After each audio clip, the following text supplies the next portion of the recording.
नमस्कार मित्रांनो, स्पर्धा परीक्षा मराठी या चॅनलमध्ये आपले स्वागत आहे। मार्च महिन्यामधल्या चालू घडामोडीचा हा आपला 5वा व्हिडिओ आहे। यापूर्वीच्या सगळ्या व्हिडिओचे लिंक खाली डिस्क्रिप्शन बॉक्समध्ये दिलेले आहे, त्यावर क्लिक करून तुम्ही यापूर्वीचे सगळे व्हिडिओज पाहू शकता। व्हिडिओ आवडले तर व्हिडिओ लाईक करा, चॅनल आतापर्यंत सबस्क्राईब केलं नसेल तर चॅनल सबस्क्राईब करा।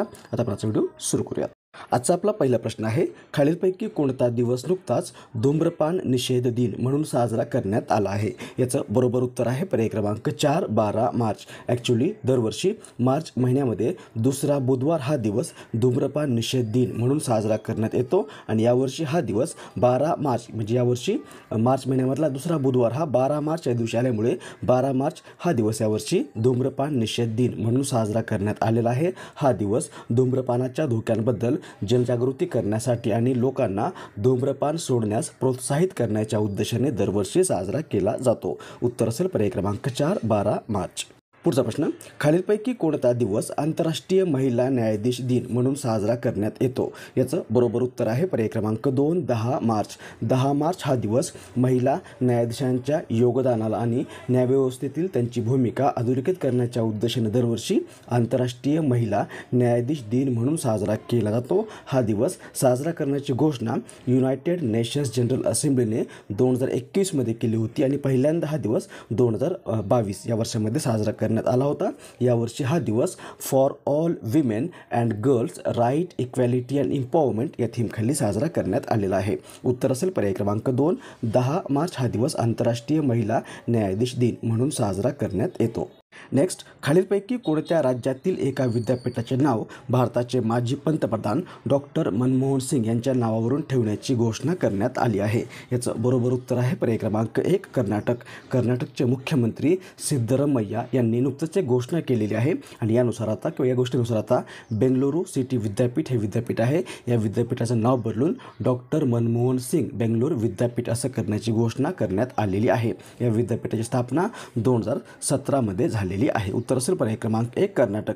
इथे कर्नाटकचा उल्लेख आलेला आहे, कर्नाटक मॅपमध्ये इथे आहे कर्नाटक, राजधानी आहे बेंगलुरू, सध्या राज्यपाल आहेत थावरचंद गेहलोत आणि मुख्यमंत्री आहेत सिद्धरामय्या आणि मनमोहन सिंग यांच्या नावावरून हे विद्यापीठाचं नाव ठेवण्यात आलेलं आहे। मनमोहन सिंग यांचा जन्म झाला होता 26 सप्टेंबर 1932 या दिवशी आणि निधन झालेलं आहे 26 डिसेंबर 2024 या दिवशी वयाच्या 92व्या वर्षी। ते भारताचे 14वे पंतप्रधान होते 2004 ते 2014 या कालावधीमध्ये। सोबतच ते भारताचे पहिले शीख पंतप्रधान देखील राहिलेले आहेत। यासोबतच ते 1982 ते 85 या दरम्यान भारताच्या RBIचे गव्हर्नर आणि 1991 ते 96 या कालावधीमध्ये भारताचे केंद्रीय अर्थमंत्री राहिलेले आहेत। उत्तर असेल पर्याय क्रमांक 1 कर्नाटक।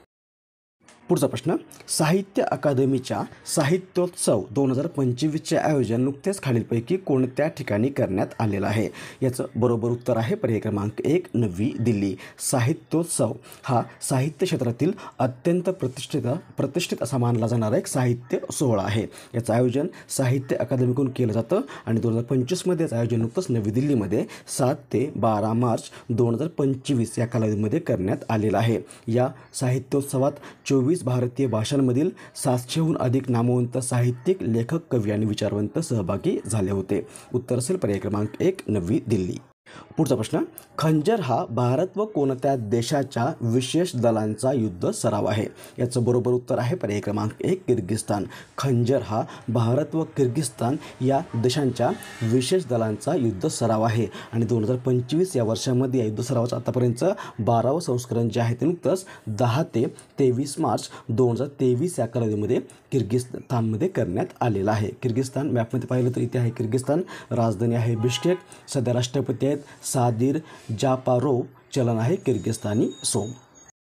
पुढचा प्रश्न, आसाम सरकारने जागीरोड इलेक्ट्रिक सिटीचे नाव बदलून कोणाच्या नावावरून ठेवण्याची घोषणा नुकतीच केली आहे? उत्तर आहे पर्याय क्रमांक 1 रतन टाटा। आसाममध्ये जागीरोड या ठिकाणी उभारल्या जाणाऱ्या आगामी इलेक्ट्रिक सिटीचं नाव रतन टाटा इलेक्ट्रिक सिटी असं करण्याची घोषणा नुकतीच आसामचे मुख्यमंत्री हिमंत बिश्वा शर्मा यांनी केलेली आहे। हा निर्णय आसाम सरकारने आसाममध्ये उद्योगपती असलेल्या रतन टाटा यांच्या योगदानाचा सन्मान करण्यासाठी घेतलेला आहे। रतन टाटा यांनी टाटा समूहाच्या माध्यमातून आसाममध्ये औद्योगिक व आर्थिक विकासामध्ये महत्त्वाचं योगदान दिलेलं आहे. उत्तर असेल पर्याय क्रमांक 2 रतन टाटा. रतन टाटा यांचं निधन झालेलं आहे 9 ऑक्टोबर 2024 या दिवशी.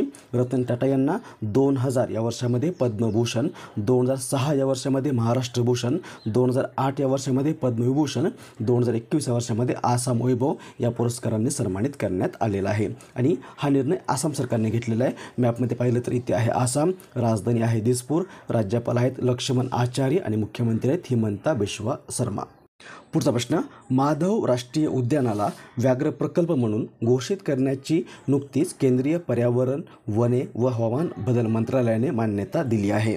माधव राष्ट्रीय उद्यान कोणत्या राज्यात स्थित आहे? याचं बरोबर उत्तर आहे पर्याय क्रमांक 1 मध्य प्रदेश. मध्य प्रदेशमधील शिवपुरी जिल्ह्यातील माधव राष्ट्रीय उद्यानाला व्याघ्र प्रकल्प म्हणून नुकतेच घोषित केलेला आहे कोणीतर भारताच्या केंद्रीय पर्यावरण, वने व हवामान बदल मंत्रालयाने. आणि यामुळे माधव राष्ट्रीय उद्यान हे आता मध्य प्रदेशमधील 9वे राष्ट्रीय व्याघ्र प्रकल्प बनलेला आहे.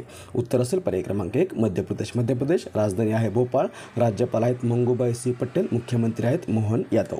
पुढचा प्रश्न आहे, 9व्या राष्ट्रीय आरोग्य शिखर संमेलनाचे आयोजन खालीलपैकी कोणत्या राज्यात करण्यात आले आहे?